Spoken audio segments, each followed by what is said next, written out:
Tapi ini aku mau nanya dulu Nah, satu nih, ini penasaran. Ini udah lama nih. Ini sebenarnya agak sedikit kontroversi, Mas. apa? Waktu itu klinik kopi itu sempat terkenal dengan Sunda Geisha. Ibarat kayak silat itu kamu udah dikasih nih, kamu dihujat nih. Nah, aku dihujat itu seluruh aku dihujat itu. Dihujat. Tapi ya nggak apa-apa, aku tahu kok sing hujat, aku tahu. Aku inget sampai sekarang.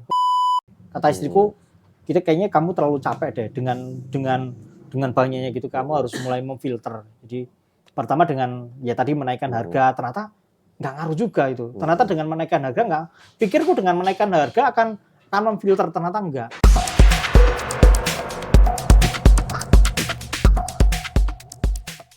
Mas Pepeng, Yoi. klinik kopi. Aduh. Apa kabar Mas Pepeng? Baik Mas Willy.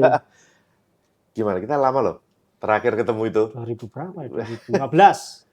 Ya setelah itu kita masih ketemu lah acara-acara Jago Oh iya, Week, ya kan. Tapi sama setelah ini. itu sejak pandemi Sama kayak ini. kita baru ketemu ini.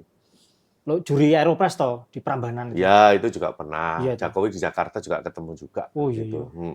Tapi setelah itu wes. Aku habis selama nggak main sini juga. Iya, habis itu terus warung rame, terus repot ya Pak. Jadi udah. Repot terus, sibuk terus. Ya Mas Ter, kan itu perubahan tuh Mas Willy dari yang Sanata Dharma dulu di Sanata Dharma, terus pindah ke sini, terus habis ADC itu langsung rame banget kan, terus ya. Boomingnya memang klinik kopi itu pada waktu ADC. Sebenarnya enggak loh. Sebelumnya itu rentetan nih Mas Willy. Jadi sebetulnya itu kan juga rentetan. Jadi aku nggak bisa menghandle sebuah viral. Aku nggak bisa tahu viral atau enggak. Itu nggak tahu. Jadi atau warung apapun itu atau terutama di klinik kopi ya. Jadi yang kita lakukan cuman wes jalani yang kita punya hari itu. Dihandle aja udah itu. Itu pertama viral itu gara-gara Om Frans Kompas. Itu Om Frans Kompas itu kesini itu gara-gara temenan sama istriku waktu dia liputan ke Jepang. Dulu masih pacaran aku sama istriku. Terus liputan terus Om Frans kesini terus liputan. Habis itu terus aku lagi traveling di Sumatera Barat. Masuk di Kompas Cetak. Wah, habis itu rame banget itu. Habis itu terus kayak rentutan dulu kayak pandemi ini itu duduk gitu loh beruntut. Nah itu terus puncaknya pas ada temanku Mas Imam Brotoseno kesini sama kameramennya Mbak Mira namanya Pak Yadi. Sini dulu ngeposting di posting di mana dulu? Di Pet. Di Pet. Terus Mas Riri lihat terus DM terus akhirnya kesini terus syuting itu. Padahal kalau di kita di orang-orang kopi itu klinik kopi ini kan udah banyak yang tahu sebenarnya sebelum ADC pun ya. Tapi bomnya di situ Mas Ili. Jadi memang di situ ya. Tapi aku juga belajar dari istriku juga gimana cara mengelola viral itu. Viral itu ternyata capek. Capek. Nah, maksudku sampai ada titik di mana aku membuka warung itu sampai wah jikur, aduh ini mesti rame banget itu. Jadi itu ada titik segitunya kan. Sampai kayak titik jenuhnya itu. Tapi balik lagi ya, mundur lagi sedikit ya Mas Pepeng ya. Tapi bisa dibilang kan aku itu tahu Mas Pepeng kalau salah dikoreksi ya. Aku tahu Mas Pepeng itu awal-awal dari Twitter ya. Itu kalau nggak salah antara tahun 2011 sampai 2012. Ya, benar ya? Ya, aku Twitter dulu awalnya. Twitter kan, itu kan udah main kopi kan, udah bikin manual brew. Udah. Nah, tapi di era itu Mas, itu kan manual brewing itu belum seperti sekarang. Belum. Itu V60 masih baru awal-awal muncul. Baru. Ya, terus orang sebelumnya masih pakai French press. Nah, waktu itu di kampus ya bukannya ya? Dulu di kampus ya. Di kampus itu kenapa kok bisa punya ide untuk bikin khusus manual brewing cuman kopi tok yang disajikan pada waktu itu? Awalnya gini Mas. Inspirasinya itu loh Mas, dari mana? Aku beberapa lihat warung kopi di Polandia, di Australia, di luar negeri itu yang pakai motor, pakai sepeda itu, pakai sepeda, pakai itu loh kok unik ya. Terus setelah itu baru lihat pola warung kopi di Jepang. Jadi market kiblatnya ke Jepang sebenarnya. Itu ada namanya di dulu Jepang. Suka jalan-jalan ke Jepang loh. Enggak, sebelumnya itu, sebelum itu aku cuma lihat di Instagram di Instagram. Di online itu loh. kok ada ya warung kopi nggak harus pakai mesin bisa itu loh. Oh iya. Itu karena era itu kan kalau mau buka coffee shop ya harus punya mesin dong. Oh, nah itu. Eranya espresso kok waktu itu. Itu ya, nah itu terus aku kebayang ada warung kopi di Jepang itu, aku lupa namanya Dolphin. Kalau bahasa Inggrisnya Dolphin itu bahasa Jepangnya aku lupa namanya. Itu namanya Dolphin. Terus harus janjian, terus harus minumnya gini loh. Oh, ada ya kayak gitu ya. Nah, terus dulu. Aku bikin kayaknya seru deh bikin pola sing kayak gitu loh, sing dengan manual brew. Aku alat pertama yang aku punya Rockpresso. Oh, pakai Rockpresso malah. Rockpresso sama grinder Barat Saincor. Gelasnya beli di second aja di sini. Gitu. Oh, dulu belum V60. Belum. Dulu jadi masih pakai Rockpresso. Jadi base-nya espresso ya. Espresso aku cuma nyediain espresso sama long black itu. Long black sama Amerika aja jadi perdebatan. Waduh, ternyata dunia kopi kayak gini. Sampai sekarang. Lah iya enggak. Dulu aku tak bikin gini, Mas. Airnya duluan sama airnya terakhir. Waduh, beda Mas, sama aja kayaknya. Nah, aku menyederhanakan hal yang kayak gitu. Sampai hari ini aku sebisa mungkin menyederhanakan hal-hal yang rumit menjadi hal sing sederhana, sing semua orang bisa menikmati tanpa sing wah ini enggak simple gitu. 2013 dari uang tabung dari uang pesangon kantor karena aku resign kan.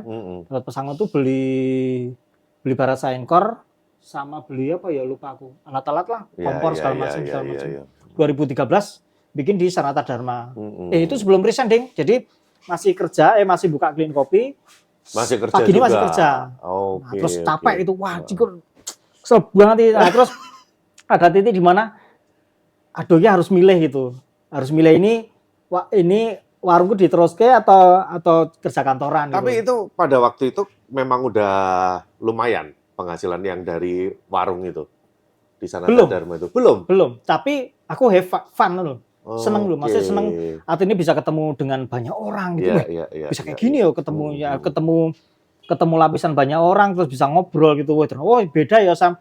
Nih di kantor kan ngobrolnya ya kantor gitu, tapi di sini bisa macam-macam gitu loh. Wah, itu kan awal waktu buka warung itu belajar espresso itu apa? YouTube aja, Mas. Itu semua YouTube. YouTube lah. Hari gini YouTube aja lah. Loh, tapi waktu itu kan YouTube belum terlalu banyak informasinya.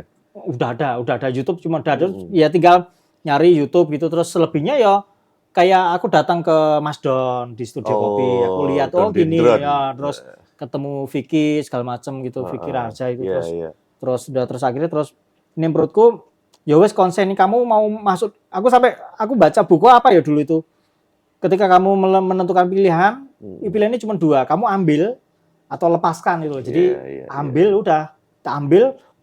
kantor dilepas gitu.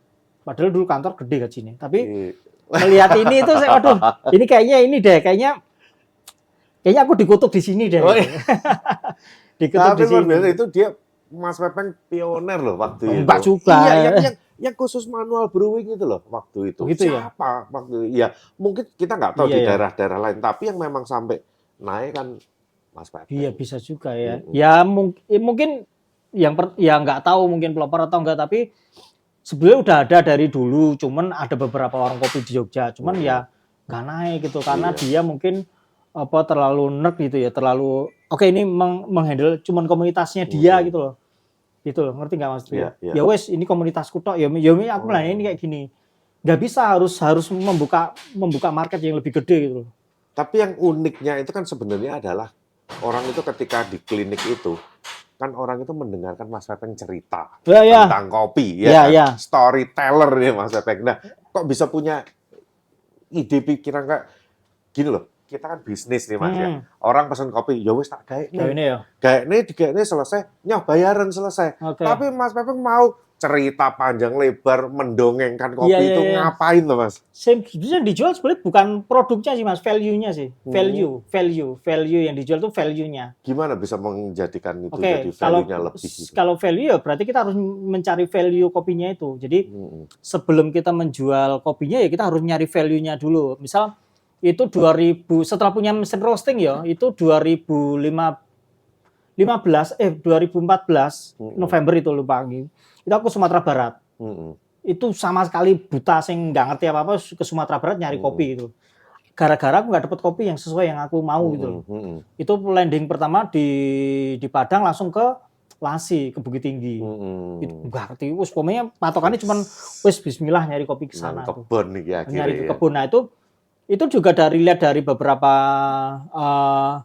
warung kopi di luar negeri yang masuk dari Jepang sampai ke Aceh dia bisa, kita sama-sama Indonesia nggak bisa. Indonesia. Ya. Nah itu pertama ke Sumatera Barat ke Lasi. Nah dari Lasi itu mulai ini kayaknya nih, polanya gini ya. Aku menemukan polanya adalah itu menaikkan value dari kopinya itu. Nggak cuma jual kopi dok, tapi ini kopi ini Mas Pepeng sendiri yang cari ke sana. Kita tarik petaninya. Tertarik itunya value-nya itu dari petani ini siapa, ini nanam gimana, prosesnya gimana itu. Itu setelah 2015 pulang udah mulai ada keterangan kopinya. Kita udah bikin print gitu. Ya. Aku juga terus lihat, aku ketemu sama Classic Bean. Itu kenal ketama almarhum Don Yadi, terus diajak ke shelternya itu datang saya ke Classic Bean 2000 berapa ya itu ke sana. Nah dari itu aku mulai ternyata penjemuran kayak gitu. Kenapa di Sumatera Barat nggak bisa kering kan curah hujannya tinggi, harus ada pengering, harus ada dom. Aku belajar banyak dari Classic Bean, dari Pak Eko. Belajar proses akhirnya lama-lama jadi ngerti ternyata harus gini ya. Karena kopi yang dikirim dari Sumatera Barat masih basah, masih kadar airnya masih basah kan. Dia nggak ngerti juga, dia nggak pernah ngolah. Terus akhirnya ke sini, ternyata prosesnya harus gini. Yos, aku datang lagi ke sana. Jadi udah terbang Sumatera Barat itu kalau kita total di tiket itu ada 15 kali mungkin bolak-balik sana sini. Dan itu akhirnya punya bahan untuk cerita juga. Ya itu, value-nya dari itu. Menambahkan value di kopinya itu. Setelah itu dapat, terus baru nanti Jawa Tengah, terus ada lagi segala macam gitu. Total kita ada 13. Wih gila, 13. Tapi ini, aku mau nanya dulu satu nih. Ini penasaran, ini udah lama nih. Ini sebenarnya agak sedikit kontroversi, Mas. Apa? Waktu itu, klinik kopi itu sempat terkenal dengan Sunda Geisha. Oh ya, Tipika. Nah, itu sebenarnya Geisha atau bukan, Mas? Tipika, Mas. Bukan Geisha ya? Ya kan, Geisha kan Tipika kan. Itu kan aku dapat dari info dari Pak Eko. Terus diceritain bla bla bla bahwa binnya itu ya Tipika kayak gini. Ini Tipika tua, Tipika pertama. Tipika pertama. Iya, terus. Tapi bukan varietas Geisha sebenarnya. Tipika murni kan. Tapi waktu itu namanya yang terkenal jadi Sunda Geisha. Nah, itu yang ngasih nama dia kok. Kan kopi itu udah lari ke Australia kan. Kopi itu udah lari. Yang ngasih nama dari Pak Eko. Tapi yang mempopulerkan klinik kopi. Ini kopi itu kan udah keluar pertama kan dulu udah dijual ke Australia. Terus dia butuh orang yang bisa jual ke Indonesia gitu. Kalau jual Pak Eko laku-laku aja. Iya. Harus ada orang yang mirroring gitu loh. Jadi kalau aku kalau misal aku Pak Eko ya aku jual udah pasti orang percaya gitu. Tapi harus ada mirroring sing nih kamu tak kasih pelakunya kamu gitu. Oke. Itu aku diceritain waktu mau jalan pakai mobil itu dari penginapan sampai ke Ciwidey dia cerita. Nih ceritanya gini Mas. Jadi kita emang harus nyari orang sing berani kayak Mas Pepeng untuk dihajar rame-rame. Tapi waktu itu aku dapat dari muridku kan. Ini aku habis dari klinik kopi, ini Sunda Geisha. Itu apa itu? Nah terus, wah Indonesia mana ada Geisha waktu itu? Kan masih awal-awal tahun segitu kan. Enggak, ini kayaknya bukan. Coba ya kita bikin. Loh, enak. Tapi itu bukan Geisha, bukan rasa Geisha yang pernah aku minum waktu itu. Tapi ini enak. Bahkan aku ketemu si peneliti Pak Sopo itu, dari peneliti buku Sopo, aku lupa namanya itu. Dia bilang gitu ya, Geisha Tipika. Oh ya udah. Nah, itu kan mulai banyak perdebatan gitu. Nah, aku terus udahlah aku cenderung nggak mau terjebak di perdebatan gitu karena kita nggak tahu persis secara saintifiknya juga. Kan? Iya, dan itu aku sampai di shelternya itu sampai 4 hari kan. Aku melihat langsung gimana pohonnya, gimana pohon indukannya. Pohon indukannya sebenarnya nggak di Puntang. Pohon indukannya di dekat di atas di Lembang. Pondokionnya segini pohonnya. Indukannya itu gede banget itu. Aku lihat gini pas lihat itu merinding itu loh. Buset gede banget sih ini. Ini pohon pertama itu. Wih, gede banget. Itu di Semak Belukar di belakang Tipika tua banget itu. Tua banget itu. Itu produksinya tapi nggak banyak dong. Enggak. Itu bini kecil-kecil. Bini kecil-kecil panjang-panjang kayak melinjo gitu. Iya. Gitu. Aku Masih dapat nggak sekarang? enggak. Udah nggak dapat. Enggak, terus aku maksudnya itu kayak batu loncatannya itu loh. Itu ya itu kayak ibarat kayak silat itu kamu udah dikasih nih, kamu dihujat nih. Nah, aku dihujat itu seluruh aku dihujat itu. Dihujat. Tapi ya nggak apa-apa, aku tahu kok sing hujat, aku tahu. Aku inget sampai sekarang. Oh ya? Inget. Tapi ya nggak apa-apa, aku cuma inget, aku gak dendam. Enggak. Dihujat gimana, Mas? Ya maksudnya ya yang salah nggak, yang bener nggak itu gitu. Ya ya terserah gitu. Tapi ketika kalau aku cerita itu terus enggak kok Pak Eko bilang gitu, enggak fair sih. Ya wis, serangnya ke aku. Aku cuman ditelepon gitu, aku WA-an Pak Eko sama Kong Yadi terus ketawa-ketawa. Ya wis, selamat ya Peng, selamat datang di Kopi. Syukur aku. Ya wis lah itu kayak apa ya? Kayak sebelum dapat ilmu dari Kasapuan tuh nih, kamu harus melewati ini gitu. Nah, itu stres itu. Maksudnya sampai stres? Maksudnya stres dalam artian diserang macam-macam dan animus kan dia pakai akun yang macam-macam itu banyak. Sampai begitu? Iya. Waduh. Ya nggak apa-apa, biasa aja. Awalnya itu ya segitunya gitu loh, cuma gitu. Iya, itu serang bisa-bisan sampai di mana ada kayak males jadi main di Instagram kayak gitu. Gila, berarti udah lama ya awal-awal udah punya haters dulu. Udah. Sebelum ada haters yang gitu kan udah melewati itu terus aku nggak dendam, tapi aku tahu orang-orang itu akhirnya ternyata dia mengerjakan bisnis yang sama kayak punya aku. Sama kayak gini juga. Iya. Nah, menurutku haters itu dia pengen di posisiku tapi nggak tahu caranya. Iya, betul. Jadi haters itu ya haters sih. Aku nggak bisa dia akan jadi temanku, nggak bisa. Ya wes, temen ya udah. Lihat Instagram, oh masih nyicil rumah Mas. Oh, bayarnya belum lunas. Oh ya wes, tak liatin gitu aja. Oh, Instagramnya Mas gini masih ngomongin TD Sair, ya udah sebatas itu. Tapi aku berterima kasih di situ ada titik di mana saya kayak dijatuhin batu banyak banget terus sekarang udah kecil itu. Udah ngelewatin yang gitu-gitu lah, Pak. Kecil itu. Tapi itu seru itu. Tapi yang menarik ya, aku juga lihat Mas Wepeng ini ya. Dari awal punya konsep nyeduh kopi, nggak cuma sekedar nyeduh kopi, tapi juga cerita. Dan itu dilakoni bertahun-tahun sampai sekarang nggak kesel, sekarang Mas. 11 tahun. Nggak capek, Mas. Cerita karena terus dongengin orang. Gini.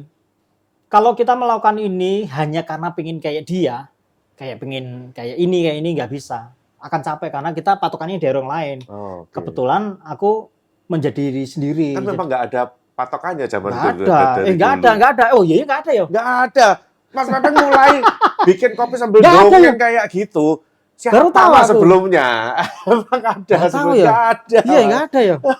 Baru tahu aku. Nah itu karena aku menjadi diri sendiri jadi nggak capek, nggak yang belum ada seumur hidupku bangun tidur langsung aduh ini harus nyeduh, nggak ada. Bangun tidur santai, sing enjoy, sing ngerosting gitu. Itu. Nah, apalagi sekarang ya udah 11 tahun jadi udah kayak gitu-gitu udah sing biasa lah gitu. Padahal kalau kayak lihat dari aku sendiri ya, aku ngajar kopi itu di ABCD waktu itu udah 5 tahun. Kan ya capek toh Mas, ngajar tiap hari cerita gitu. Nah, sampai awal-awal kan memang aku seneng nih ketika ada orang nggak tahu, nanya, kita jawab, kita jelasin. Tapi aku sudah sampai di titik ketika ada orang-orang nanya, orang baru nih ya. Mas, kopi itu gimana sih? Apa bedanya sih Arabica, Robusta? Pertanyaan basic. Aku coba jawab, ikut kelas dulu aja ya. Kalau memang mau tak jawab terus, yus bayar. Karena kita udah capek cerita kayak gitu. Karena di sini bayar, karena beli. Jadi nggak bosan. Iyalah. Tapi dia misal kayak gitu, kayaknya agak. Kalau aku juga nggak cocok sih sebagai pengajar gitu. Aku nggak bisa kemarin sempat diundang sebagai dosen pengajar di salah satu kampus gitu. Karena nggak bisa ya aku. Maksudku harus ngeliatin semuanya terus harus bikin presentasi. Nggak bisa aku. Aku ini mengalir aja gitu. Obrolannya bisa liar itu. Obrolan di meja seduh itu bisa liar. Bisa tiba-tiba soal sepak bola, soal Pilpres, segala macam gitu. 02, 03. Ya. Itu jadi terus ya gitu. Jadi ya apa ya nggak nggak bisa diprediksi gitu loh. Ini itu. Bahkan kapan hari itu ada salah satu pengunjung itu datang gitu terus aku nggak ada pretensi apapun soal siapapun gitu. Yang datang aja. Aku nggak mau yang ini menteri enggak. Jadi suatu hari ada namanya Mas Adi gitu. Jadi Mas Adi dari Semarang. Terus Mas besok ngajak bapakku ya. Oke terus ngajak bapak. Beneran dia ngajak bapak. Mas jam 8 bisa nggak? Nggak bisa. Jam berapa? Ya aku bukanya jam segini Mas Adi. Terus ternyata dia bawa Pak Ganjar gitu. Oh iya? Iya. Nah maksud tuh gini. Kita nggak bisa memprediksi siapa yang datang gitu. Betul. Kita nggak bisa milih-milih siapa yang datang. Kita nggak bisa milih-milih yang ini followernya dikit, ini followernya dikit. Nggak bisa. Di depan kopi sama. Kalau gitu masih punya pilihan sing ini dibedain, nggak bisa. Iya. Harus netral. Kan orang kan biasanya kalau barista itu yang datang, yang tamunya juri, kalibrasi dulu, enak-enak nih kopi nih. Gitu ya. Nah aku enggak. Kalau yang datang tamu biasa ya udah bikin kayak biasa. Enggak. Kapan itu dari sama Mas Aston kan bawa dari barista dari Jepang gitu juara ya sama ya tetap ngobrol, tetap dilayani seperti biasa aja. Enggak yang ya sama ngobrolnya cuman ternyata aku belajar dari dia juga gimana servingnya segala macam itu. Belajar banyak banget itu loh di sini gitu. Nah, sebenarnya udah dari lama ini Mas Pepeng buka ini kan namanya udah makin naik nih, terutama sejak AADC. Dan ini mau nggak mau menginspirasi banyak orang untuk bikin yang serupa, Mas. Serupa. Dan hari ini yang terjadi ya kan, hampir di setiap kota ada kedai manual brewing khusus kayak gitu. Baguslah. Tapi tidak semuanya bisa jalan kayak Mas Pepeng. Kenapa Mas kira-kira? Menurutku dia terlalu maksain, terlalu menjadi orang lain itu loh. Menjadi dia pengen kayak klinik kopi. Menurutku jangan. Ya kamu harus bikin pattern sendiri, harus cari market sendiri karena buka di sini sama buka misal di Tegal atau buka di Tasik akan beda karena marketnya juga beda. Jadi ketika bikin produk sebenarnya ya harus mengenali marketnya dulu. Kebetulan di Jogja banyak wisatawan. Di Jogja banyak anak kuliah gitu, orang datang ke sini pasti sasori. Udah pasti. Pasti ya. Nah, beda kan misal Mas Willy tadi cerita di Kediri tadi ada yang kayak gitu. Ya, ada teman yang nggak terlalu naik gitu ya. Naik. Sebetulnya dia harus bukan nggak naik sih, dia nggak bisa nge-grab pasar baru gitu. Jadi memang harus punya karakter sendiri ya. Betul, karakternya harus kuat dia. Nggak bisa cuma hanya sekedar manual brewing aja. Iya, nah. Oh ya, sama semuanya. Iya, nah kebanyakan sekarang udah slow bar sekarang identiknya udah mesin roasting, seduh padahal sebenarnya nggak harus roasting menurutku, nggak harus roasting. Kenapa kita nge-roasting? Karena kapasitasnya udah tambah gede. Nih warung-warung sing kecil sebenarnya online udah bisa, gampang tuh. Nah itu kebanyakan mereka hanya melihat kulitnya clean kopi itu. Dia nggak melihat intisarinya. Coba lihat datang sini duduk, lihat gimana kita interaksi sama pengunjung gitu. Dan nggak harus meniru Mas Pepeng juga kan sebenarnya. Enggak, kamu harus lihat patternnya misal di Tegal orang baru keluar rumah itu mungkin jam 3 ya karena udah adem gitu. Nah di sini kan pagi udah mulai datang gitu. Beda marketnya beda. Jadi contoh dulu kalau di Jakarta yang sempet rame itu kan si Mendemireng. Oh Mendemireng Mas Santo. Dan gengnya waktu itu kan mereka buka dari jam 6 sore. Sampai malam jam 12 khusus manual brewing tok gitu, nggak ada yang lain-lain, manual brewing tok. Dan lama-lama kan orang tahu mereka kan juga punya style, punya karakter, yang nyeduh si A, si B ada berapa orang, aku minta diseduhin ini, kopinya macam-macam dari berbagai roster, kan itu suatu hal yang menarik ya, walaupun sekarang tutup ya, tapi waktu itu kan dia punya masa kejayaannya gitu loh. Dan nggak semua kedai manual brewing itu bisa kayak gitu. Pertama mungkin dia menyenangkan, tapi nggak menguntungkan. Itu yang bahaya. Jadi kan ada beberapa bisnis yang dia menyenangkan gitu, tapi nggak menguntungkan gitu. Jadi akhirnya segitu. Ya segitu-gitu aja. Dia nggak bisa. Ya ketika kayak band kayak misal Seringai atau The Brandals itu, ketika dia konser pasti dia jual merchandise gitu. Dia jual macam-macam. Nah itu macam-macamnya itu gede banget gitu. Yang menurutku loh. Aku belajar tapi kalau memang baru mulai jual merchandise apa sing tuku, Mas? Ya aku juga dulu nggak tahu kayak gitu, tapi seiring berjalan setelah berapa tahun baru ketemu patternnya. Iya, jadi kayak Dulu aku pakai makanannya kan pakai gorengan gitu atau orang nitip kue di sini gitu. Setelah nikah terus bikin sendiri kan dapur tetangga kan istriku yang bikin gede banget hasilnya. Gede banget. 2 kali lipat dari nyeduhnya. Oke. Iya, ternyata dari kuenya itu loh. Kuenya ternyata ketika kita bikin kue sendiri, kue itu ada fansnya sendiri kuenya itu. Kuenya itu ada fansnya sendiri yang ada setiap hari. Orang itu datang cuma hari Sabtu. Nyari kue. Nyari kue. Bukan nyari kopi. Asem ya. Tapi akhirnya ibunya minum kopi. Jadi ibunya minum kopi. Terus bapaknya minum kopi. Anaknya makan kue. Gitu. Dan itu spendingnya lumayan. Lumayan. Tapi misal kita nyeduh nih kebanyakan warung karena dia cuma jual seduh maksimal nyeduh paling berapa 50 cup ya. 50 cup ya. 50 kali misal satu gelas cuman 15.000 atau 20.000 ya nggak ngejar gitu. Iya. Yang sayang adalah sebenarnya warung kopi sekarang berlomba-lomba mencari murah. Maksudnya dia memberi murah gitu loh. Kalau klinik sekarang berapa? 30. Udah 30. Satu cup. Kopi Topia 40. Terakhir aku kesini sama 20, Catherine waktu 20, itu 20 atau 25 ya? 20 ya itu ya. Jadi gini prinsipnya. Sekarang udah 30. Ketika kamu pede dengan produkmu naik itu nggak masalah. Tapi kalau kamu nggak pede sama barangmu, udah turunin harga. Itu paling gampang. Tapi kalau nggak ada kalau harganya murah ya itu balik lagi, nggak bakal tumbuh, nggak bakal bisa beli Ethiopia, nggak bisa beli segala macam. Segitu aja ya. Segitu aja. Tapi dengan harga 30, servisnya harus yang harus bagus, harus konsekuen dengan harganya. Harus konsekuen, harus buka ini jam segini udah harus komitmen. Harus komitmen. Nah, kayak aku nonton kontennya Mas Pepeng yang waktu itu yang bilang sebenarnya orang barista sekarang kalau mau buka slow bar gitu kan gampang banget. Gampang. Alat juga belajar semua gampang semua ya. Nah, jadi ada tips apa Mas? Jadi kan maksudnya kan banyak barista atau yang udah bekerja di coffee shop kan mereka masih punya cita-cita punya kedai sendiri. Nah, yang paling terjangkau adalah manual brewing. Tapi kan mereka banyak stuck nih. Tipsnya yang bisa direkomend ke teman-teman ini loh. Sebetulnya dengan manual brew, kamu punya customer 10 orang, itu udah bisa. Customer loyal loh. 10 orang itu udah cukup. 10 orang, menurutku. Dulu klinik kopi awal itu customer loyal itu cuma ada 4. Loyal tapi. Iya. Tiap minggu pasti datang, tiap minggu. Tapi kalau 10 orang, dia akan mengakomodir per 2 kilo dari warungnya itu udah cukup. Ini menurutku. Akhirnya perputaran binnya harus cepat, terus harus apa? Ini menurutku nggak harus roasting. Nggak harus roasting.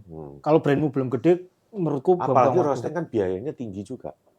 Ya kalau kamu punya mesin roasting, jadi gini, hitung-hitungannya ya. Kalau beli mesin roasting, kamu harus punya uang senilai mesin roasting itu. Jadi kalau mesin roastingnya 100 juta, berarti kamu harus punya uang itu 100 juta modal buat awal. Iya, itu buat beli green bean segala macam itu. Itu. Jadi ya itu sebelum mengakomodir sekitar aja, misal buka di sini ya aku mengakomodir tangga-tangga sebelah aja gitu. Tangga-tangga sebelah. Maksudnya ya radius 2 km atau 3 km. Dicatat aja itu. Oke itu di nomor dulu aku polanya gitu. Aku polanya gitu awal-awal. Awal-awal datang tak catat di nomor teleponnya. Tak catat. Oh ya? Iya, tak catat. Wih. Tak catat. Karena itu buat database kan. Mas, nomor HP. Langsung tak catat. Mas, ada kopi baru loh. Datang dia. Polanya gitu. Effortnya segitu ya, Mas iya, ya? Itu buat membentuk market kan. Setelah itu dikumpulin dulu. Mas, besok ada kopi baru loh. Mas, ini ada Among Me itu. Rumahnya jauh datang gitu. Setelah muncul grup WA itu baru bikinin grup. Oh, sampai bikin grup WA customernya klinik kopi. Hari Senin sendiri, hari Selasa sendiri. Karena gini, karena aku lihat ya, coffee shop owner hari ini atau pemilik kedai kopi kayak gitu, kadang itu kan masih gengsi. Kenapa harus gengsi? Maksudnya gini, ya orang kalau mau datang ngopi ya, ayo kalau nggak suka dengan kopiku, nggak bisa. Ya udah. Nggak bisa. Jadi dia nggak ada inisiatif untuk jemput bola kali. Nggak bisa. Dengan pilihan warung kopi banyak, kita harus sedekat mungkin sama customer ya harusnya ya. Iya, menurutku, aku bahkan ada orang yang tanya, Mas ini WA itu yang balas Mas Peng, iya. WA Tokopedia yang balas aku semuanya. Semuanya. DM Instagram balas aku semuanya.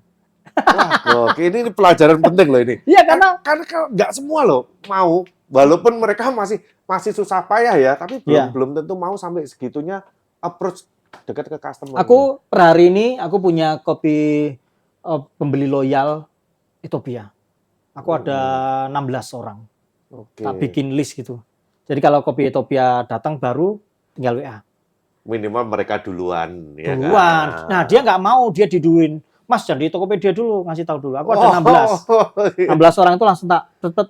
Halo Pak, ini ada kopi Ethiopia baru on the way, minggu depan berat resting. Kirim Mas Bang.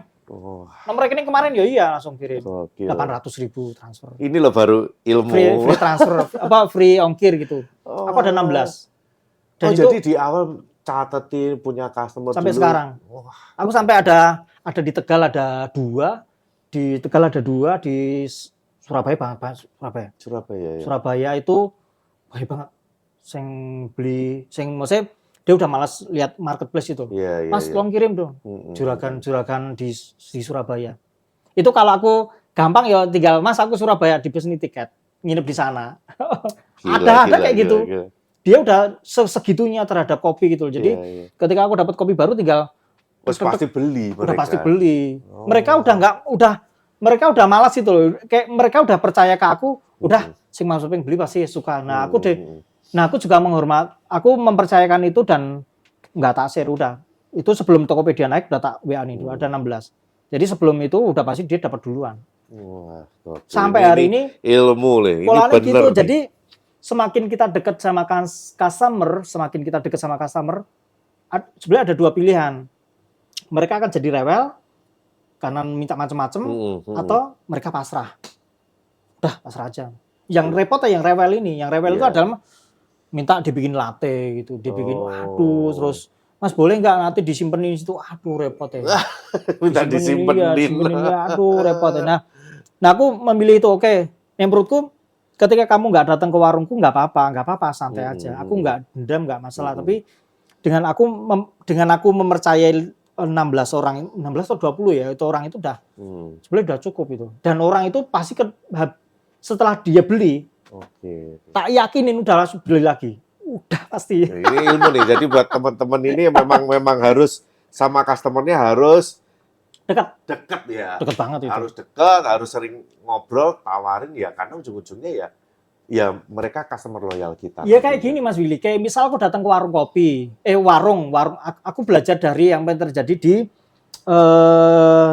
Soto Pitos di Beringharjo gitu.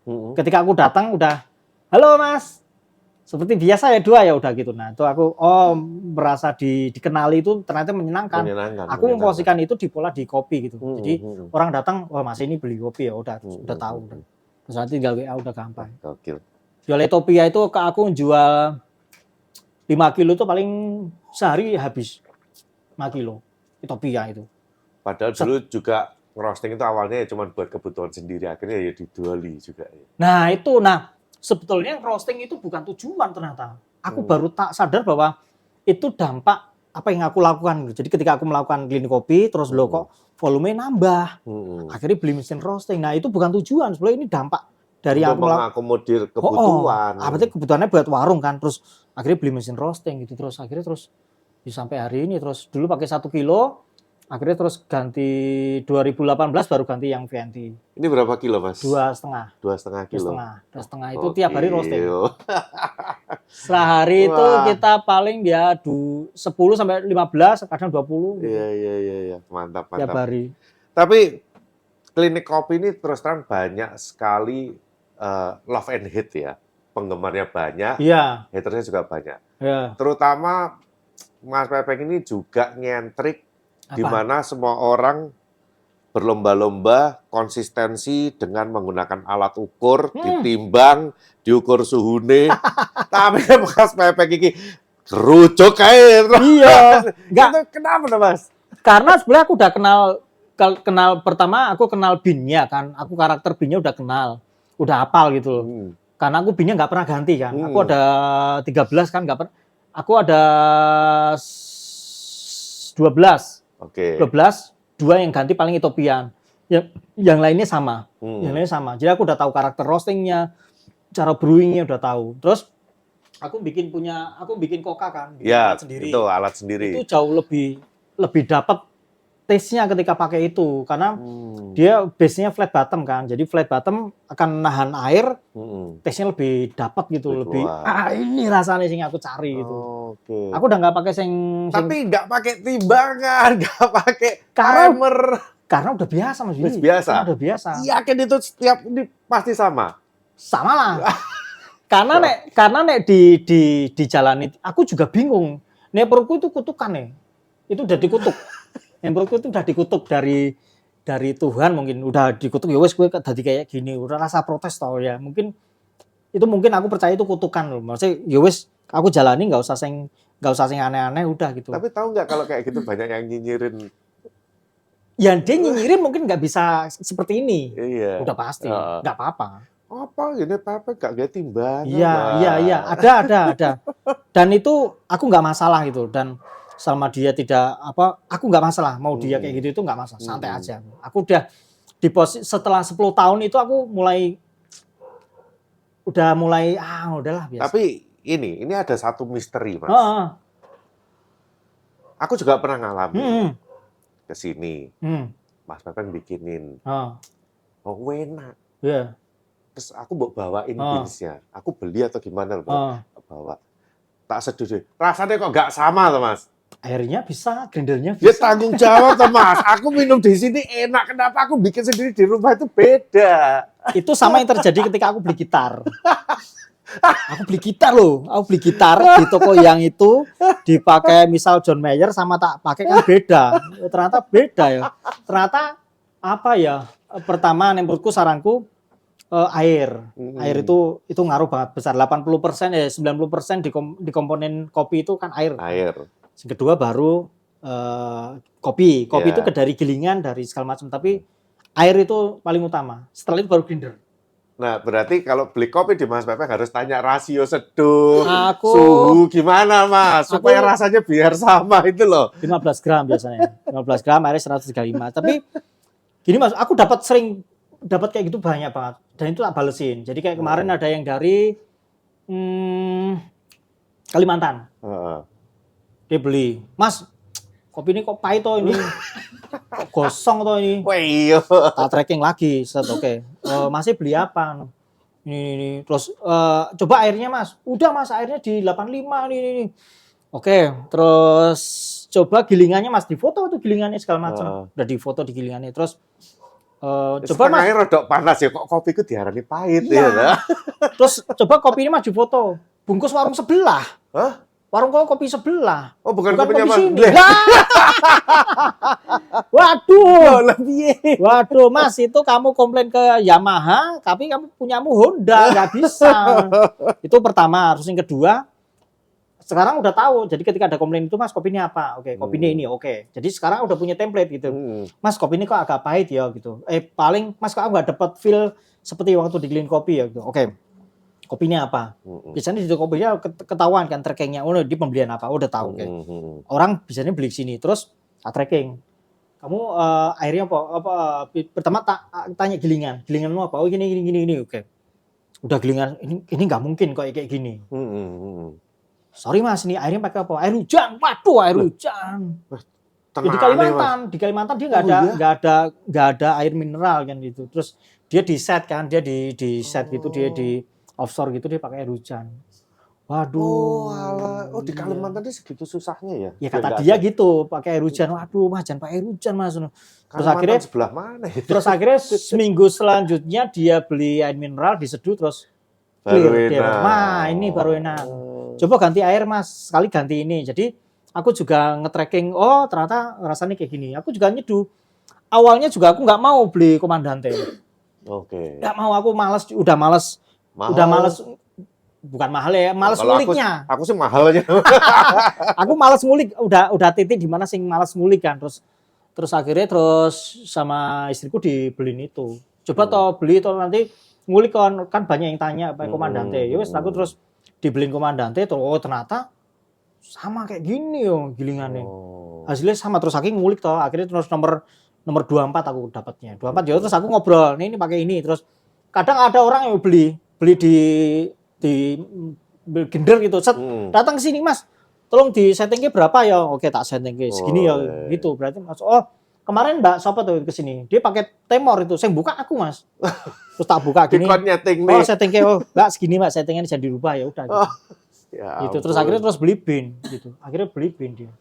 Gitu. Terus menurutku beberapa orang datang ke warung ke sini udah pasti dia mau beli kopi itu pertama. Yang kedua pasti dia beli bin. Udah pasti. Udah pasti itu. Orang nggak mungkin nggak beli. Misalnya orang datang itu paling ini dari luar kota ya. Tadi 80% tadi hari ini luar kota. Dari Salatiga, dari mana segala macam. Ini juga kayaknya dari yang aku amati ya dari Mas Pepeng ketika pertama kali muncul mulai rame sampai hari ini marketnya kayaknya mulai berubah ya. Marketnya berubah. Marketnya itu sekarang lebih banyak ke orang luar kota ya, turis. Luar kota, ya? Iya. Luar Padahal kota, dulu Mas. kan lebih kayak ngelayanin buat warga Jogja. Ya, menurutku gini Mas, kita harus yang membuat warung bertahan itu harus adaptasi. Masih kita harus adaptasi. Apalagi setelah pandemi itu banget itu kayak bom kedua setelah Sunda Geisha itu. Jadi emang harus adaptasi. Ternyata yang datang memang tak perhatikan 80% luar kota semua. Luar kota dari tadi pagi Kalimantan, terus Berau, terus dari mana? Gila. Australia. Ini tadi WA tadi. Denmark besok mau datang sini. Denmark ke sini. Oh, mau ngapain? Oke, mau ngopi. Oke. Dan ini adalah bisnis yang tidak bisa ditinggalkan bisa dari Mas Pepeng sendiri. Karena orang datang kalau yang nyeduh bukan Mas Pepeng ya nggak mau. Nggak bisa, maksudku ketika aku bikin bisnis ini ya komitmen bahwa bisnis ini nggak bakal besar gitu. Nggak bakal besar. Tapi tahu ya dari awal memang udah menyadari itu ya. Jadi bahkan kita nggak akan punya kepikiran sing fast moving gitu loh, sing cepet gitu nggak ada. Jadi wes terima aja lah. Udah dikutuk kayak gini ya udah. Sing terima aja lah. Kayak tadi itu ada ibu-ibu sing nggak mau antri kan. Nggak mau karena dia buru-buru ke bandara. Bu, datang lagi besok masih buka kok aku maaf ya, minta maaf untuk gue. Dan aku nggak ngasih kopi, nggak apa-apa, udah minta maaf. Lagi-kali ke sini. Udah pasti ke sini. Tadi itu yang dari Salatiga, dari mana tadi? Surabaya. Waktu pacaran pengen sini nggak sempet, udah dapat sini tutup. Terus tadi udah nikah terus ke sini lagi. 3 tahun ke sini lagi. Karena menurutku ke sini udah nek seneng kopi loh. Ke sini udah kayak wajib itu loh. Beberapa dia ternyata warung kopi. Oh, dia punya warung kopi juga. Aku mendata beberapa orang sih di sini hampir 90% yang datang sini punya warung kopi. Dia pengen melihat gitu. Melihat kayak gini ya gitu. Survei. Ya, survei itu. Lihat kayak gini ya, terus nanti diaplikasi ke mereka gitu. Terus kayak misal kuenya, cara servingnya gimana gitu. Mulai datang greeting, halo pagi Mas, mau kopi apa gitu. Itu sih. Harus pentingnya di situ Mas. Ya. Tapi ya ini ya yang aku lihat memang dengan adanya klinik kopi ini ya akhirnya bisa menginspirasi banyak orang untuk bertumbuh untuk ini loh Mas. Nah itu aku nggak tahu itu. Nah ketika aku bikin produk ini aku nggak punya kepikiran ini menginspirasi juga, nggak jauh. Bikin aja. Ketika ini digelontorkan di set gini, ya udah ada orang suka, ada yang nggak suka. Ternyata banyak yang suka. Nggak suka pun ada, ya wes biarin aja. Tapi cuma harus diingat bahwa kalau memang mau kayak Mas Pepeng begini, mereka juga harus siap bahwa ini kalau mau komitmen di sini, bisnis ini akan segini-segini aja. Iya, skillnya segini aja. Skala bisnisnya segini-gini aja. Tapi kemarin aku sama istriku kan ngobrol gitu. Kita udah punya planning 5 tahun ke depan. Jadi ketika pensiun kita udah tahu punya planning. Gimana Mas? Dibocorin dong. Ada bisnisnya udah ada. Jadi gimana? Kita punya bisnis yang 5 tahun ke depan itu udah nggak gini, tapi lebih personal. Okay. Tapi udah nggak kayak gini. Ini kan terlalu rame. Kata istriku, kita kayaknya kamu terlalu capek deh dengan banyaknya gitu. Kamu harus mulai memfilter. Jadi pertama dengan ya tadi menaikkan harga, ternyata nggak ngaruh juga itu. Ternyata dengan menaikkan harga pikirku dengan menaikkan harga akan memfilter, ternyata enggak. Ternyata ya sama aja. Terus lucu loh, Mas Pepe kemarin aku nanya, Mas sekarang ternyata buka pagi toh? Pagi. Iya. Karena kalau malam terlalu rame. Rame, Mas. Di kayak rame malah Rame, Mas. Iya toh, Mas. Rame. Ini kan bagus for bisnis. Kenapa? Tapi capek di badan. Loh, ya kalau Enggak gini, ibarat mobil itu tangkinya ya cuman muat 10 liter ya. Udah 10 liter ya wes. Gue cuma 10 liter gitu. Udah nggak bisa gitu. Loh, tapi kan bisa di close kitchen istilahnya. Close bar. Jadi kalau udah antrian keberapa, udah kita close, udah nggak terima lagi, kan bisa, Mas. Rekor ya kemarin Nataru buka jam 9, jam 10 tutup. Antrian penuh, antrian habis, parkiran penuh. Angkat tangan. Itu selesai seduh terakhir jam 5. Itu harus fit semuanya, harus dapat kopi semua, nggak ada yang cancel. Nomor 17, ya ngitungin bapak-bapak itu 17 itu sampai ke S Hardware beli bakso terus kesini lagi. Saya ngenteni nih. Masih ngenteni. Nah itu aku membayar hal-hal kayak gitu yang oke, ketika kamu serius mau menunggu ya wes aku serius juga untuk melayani juga. Ternyata itu efek domino. Jadi kayak biliar tuh jebret gitu, dia kan nyebar gitu. Nyebar. Jadi Pak Tito itu, tak Tito terus tak seduin. Pak Tito pasti posting, udah pasti. Orang datang ke sini 90% pasti foto. Jadi lebih happy buka pagi sekarang. Buka pagi karena marketnya jauh lebih flow-nya lebih cepat, Mas. Flow-nya lebih cepat. Jadi piye ya, flow-nya lebih cepat bukan akhirnya terus digabungin semua enggak. Iya. Aku menemukan pola itu di warung soto itu. Warung soto itu sing datang dapat kopi, flow-nya cepat, datang dapat soto, enggak ada yang buka laptop itu. Nah, itu aku pengen pola konsepnya kayak gitu sing dapat kopi, ngobrol terus langsung cabut gitu. Tadi antrian pertama itu ibu-ibu itu. Terus dapat kopi, dia pesen 3, set bungkus bin, kuenya 3 udah. Set, setengah juta ya udah gantian gitu. Cuman berapa ya tadi itu? Cuman 45 menit segitu. Yang menurutku cukup. Nah, membatasi cukupnya itu yang susah itu loh. Nah, aku buka jam 9 last order jam 3 itu udah cukup. Udah staminanya udah mentoknya segitu loh. Jadi kalau ditanya sehari berapa aku nggak pernah ngitung, serius. Aku nggak pernah ngitung, serius. Sampai hari ini pun uang sing ini ngumpul itu nggak pernah tak hitung.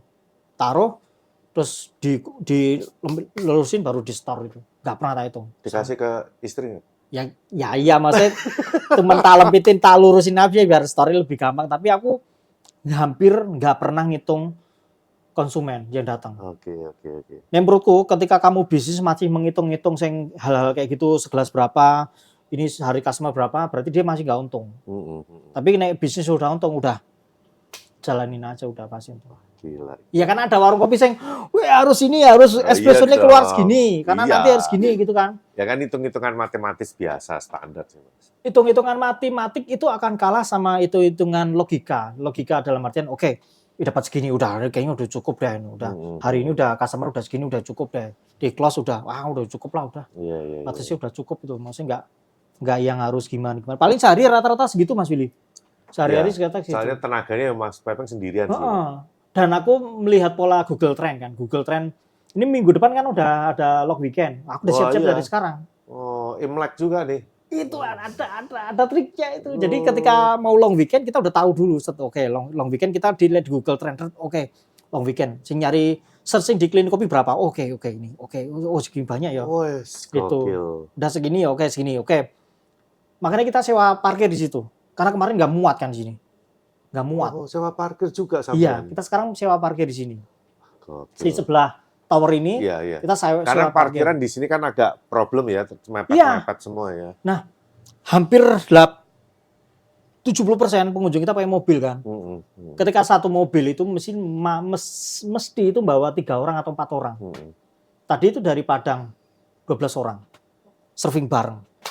12 orang.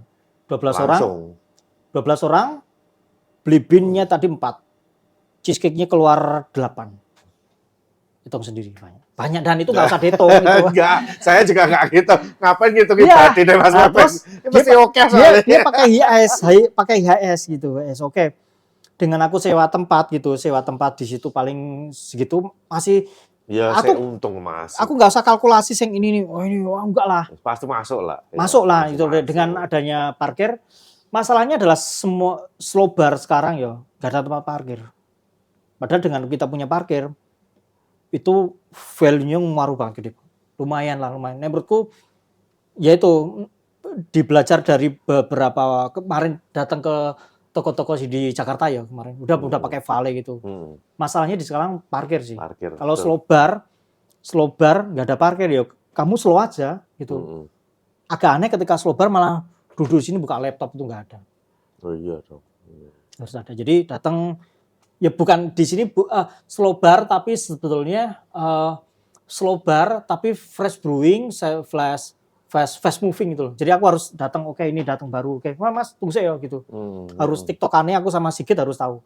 Tiktokannya oke ini parkiran udah penuh. Jadi parkiran udah penuh, dia ngasih tahu ke aku, Bung penuh parkiran, oke tutup pintu gerbang tutup. Oh udah. Gitu ya. Aku nggak mau yang terlalu ambisius karena efeknya ke Google Review kan. Google Review ini jadi turun, jadi udah nggak. Masih peduli Google Review toh? Iya kan. Dengan namanya Mas Pepeng ini masih peduli Google Review.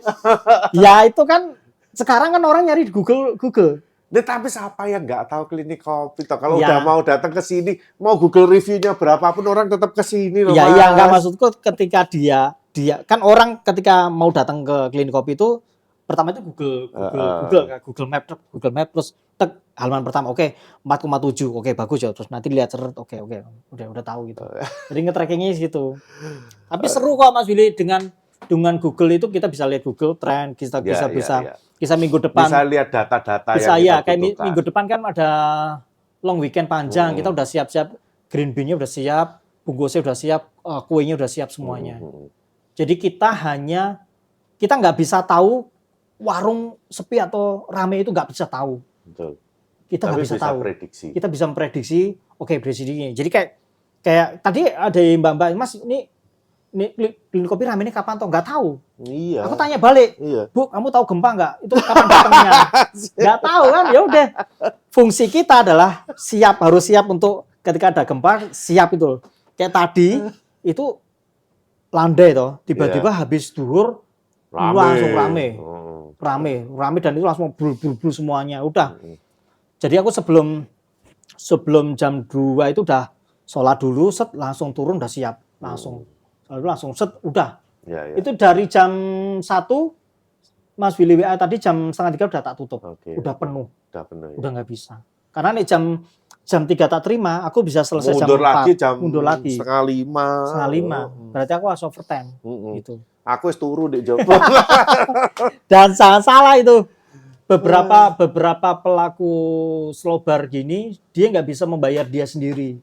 Yang aku lakukan adalah sebenarnya klinik kopi membayar aku sebagai aku penyeduhnya.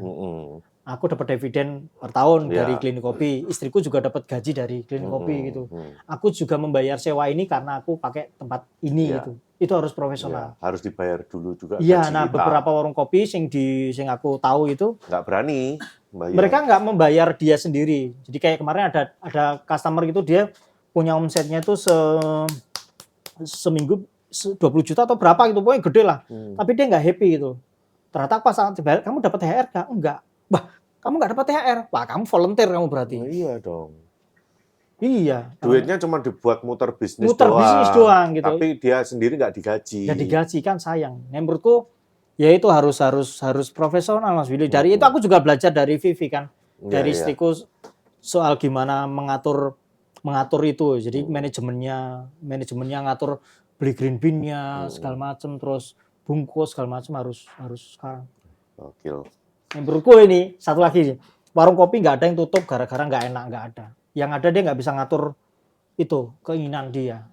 Dia belum siap roasting, dia udah beli mesin roasting. Dia sebetulnya masih yang datang cuma 1, 2, 3 udah dia beli lamar Joko. Ya tapi kebanyakan hari ini tuh warung kopi itu banyak yang tutup karena sewanya habis, nggak bisa bayar buat tahun berikutnya. Iya. Iya. Nah itu karena dia tidak memasukkan biaya itu Mas Willy. Dia nggak bisa memasukkan biaya itu, walaupun aku ini belajar dari warung sebelah ya, sing kemarin dia tempat di rumah. Terus dia nggak memasukkan biaya itu ke bulanan. Oh. Terus orang rumah komplain. Yeah. Loh kok kowe ora bayar kowe ning omahne kene. Nah, akhirnya dia pindah sewa ruko.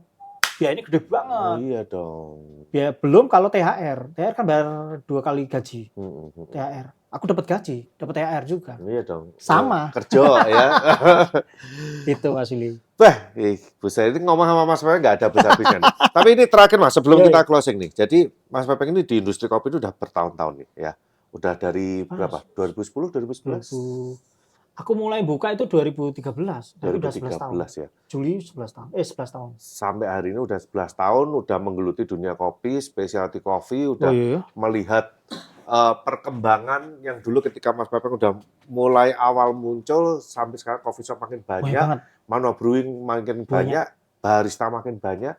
Kira-kira ada unek-unek atau keresahan apa yang kok sekarang kok makin gini, mungkin kok harusnya bisa lebih baik atau gimana? Mungkin ada nggak, Mas, keresahan? Nek menurutku nggak ada, Mas. Menurutku setiap warung akan menemukan pattern sendiri, menemukan polanya sendiri itu. Kalau aku ini kan bertiga ya. Kalau satu izin, wah, nggak bisa. Satu izin, misal stafku izin itu lebih. Misal aku lagi perpanjang SIM gitu, ya nggak bisa. Jadi setiap warung harus kenal dulu karakter personil yang di warung itu. Yang kedua, kita harus mengenali marketnya. Jadi ketika kita bikin produk sebenarnya ya harus kita nggak mau buat produk untuk yang datang gitu loh, orang yang datang, tapi kita produk itu ya wes dia akan menemukan sendiri. Ini pembelinya akan menemukan sendiri. Oke, bikin. Jadi aku nggak mau nih Kopietopia itu nggak bisa gitu. Nah, kebanyakan warung dia ketemu market yang salah gitu loh, menurutku. Oke, gimana maksudnya market yang salah itu? Ya misal kayak gini, aku jual Kopietopia ini di depan SD kan nggak ada yang mau. Oh, bukan target. Bukan targetnya, iya. Nah, ketika kamu jual ini di event sing bagus ya, kopi kan kejual banyak. Nah, sebetulnya sing dibangun adalah sebetulnya membangun market. Yang terjadi sekarang adalah mereka berebut market. Betul. Jadi betul. Kayak rumput gitu ya, rumput itu sing diambil rumputnya. Padahal sebetulnya enggak, yang dibangun tuh akarnya dulu. Betul. Jadi akarnya akarnya kayak tadi, aku harus membentuk market. Customer-nya harus loyal, ketemu di WA satu, dilayani satu-satu gitu. Karena orang ketika kadang sekarang mindsetnya adalah ketika buka usaha, wah aku pengen rame seperti kafe itu. Kalau iso ya mereka ini tempat kita lebih enak. Customer-nya ke sini aja. Wah, tutup itu. Iya, pasti tutup. Ya harus punya karakter, develop marketnya sendiri ya berarti ya. Bukan berebut market ya. Enggak, sebenarnya yang di sing sekarang slow bar di mana-mana kan sebetulnya ya aku seneng karena akan banyak peminum yang baru-baru gitu. Banyak pemilihan yang baru-baru. Terus sebenarnya ketika dia bikin slow bar atau segala macam, PR-nya dia adalah membentuk market, bukan berebut market. Betul. Enggak harus bentuk market. Ya bentuk market itu ya membentuk customer loyal, jual roast bean atau jual merchandise-nya itu harus kenceng. Kalau nggak gitu kayaknya tutup, udah pasti. Kalau tutup Mas, yang beli ini second banyak banget Mas. Ada loh second penerima barang-barang second banyak banget. Penerima barang-barang warung tutup. Banyak banget itu. Gitu Mas Willy. Aduh, oke. Mas Pepeng, thank you banget udah mau menyempatkan waktunya ya diajak podcast. Padahal udah habis dari pagi sampai sore nyeduh kopi, masih mau takjak ngobrol. Padahal ini waktu istirahat, waktu neng roasting. Enggak roasting pagi. Roasting lebih pagi lagi. Roasting pagi jam 5. Wah, gokil. Roasting jam 5 sampai jam 9. Jam 9 terus baru nanti sortir, bungkus. Ini morning person tenan iki, Mas. Roasting bungkus terus udah gitu. Sehari-hari gitu. Gila. Nek itu nggak seneng nggak bisa. Betul. Serius. Harus seneng. Kuncinya harus seneng dengan apa yang dikerjakan. Ya kan? Mas. Oke, ini juga saya juga dapat banyak ilmu, dapat banyak inspirasi ya dari Mas Pepeng juga. Thank you banget waktunya Mas. Mudah-mudahan buat teman-teman yang nonton ini juga bisa terinspirasi. Makin banyak buka kedai manual brew. Tapi hati-hati harus punya karakter. Itu. Thank you Mas Willy. Thank you Mas Pepeng. Sampai ketemu lagi ya. Sampai ketemu. Oke teman-teman udah menonton episode kali ini ya. Sampai ketemu di episode berikutnya. Salam No Cincong.